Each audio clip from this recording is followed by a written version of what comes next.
কিন্তু স্বর্গে একটা অসুবিধা আছে, সেই অসুবিধাটার জন্য আপনারাই বিচার করেন যে আপনারা স্বর্গে যাবেন কিনা। স্বর্গে, সঞ্জয় বাবু, স্বর্গে একটা অসুবিধা আছে, সেটা হচ্ছে কি যে যেই পরিমাণ আপনার ক্ষুধা লাগবে স্বর্গের দেবতারা এই পরিমাণ আপনাকে খেতে দেবে না। ওখানে সুন্দর সুন্দর পাকা ফল আছে, কিন্তু গাছের ডাল থেকে ছুটে আপনি খেতে পারবেন না। ক্ষুধার ঠেলায় আপনি জল খেতে যাবেন, ওই সরোবরে নদীতে যে স্রোতস্বিনী ধারা আছে ওই জল আপনি হাতে উঠে খেতে পারবেন না।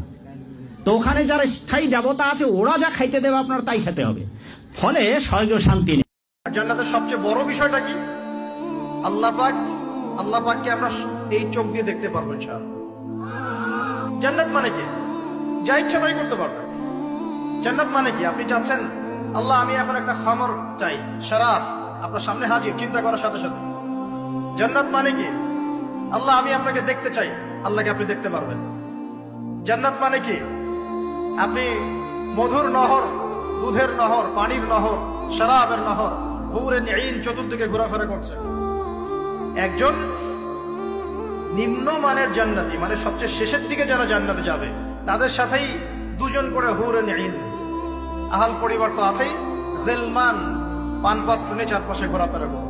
জান্নাত মানে কি? যেখানে যা ইচ্ছা তাই করা যাবে, বলার কেউ নাই, বাধা দেওয়ার কেউ নাই, সেখানে কোনো মৃত্যু নাই, সেখানে কোনো অহেতুক কথাবার্তাও নাই, কোনো গান গল্প নাই, কোনো মিথ্যা নাই, কষ্টের ক্লেশ মাত্র নাই, থুতু ফেলতে হবে না। জান্নাত মানে থুতু ফেলতে হবে না। জান্নাত মানে হাঁচি হবে না, নাক ঝাড়তে হবে না। জান্নাত মানে ইস্তেঞ্জা, পেশাব পায়খানা করার টেনশন নাই। মানুষ খাবার খাবে, একটা ঢেকুর তুলবে, ব্যাস খাবার হজম হয়ে গেছে। আর জান্নাতের সবচেয়ে বড় বিষয়টা কি? আল্লাহ পাককে আমরা এই চোখ দিয়ে দেখতে পারবো ইনশাআল্লাহ। আর তার সমকক্ষ একটা বিষয় হচ্ছে আল্লাহ পাক বলে দিবেন যে আমি তোমাদের সবার উপর সন্তুষ্ট হয়ে গেলাম, যাও কোনোদিন অসন্তুষ্ট হবে। ব্যাস,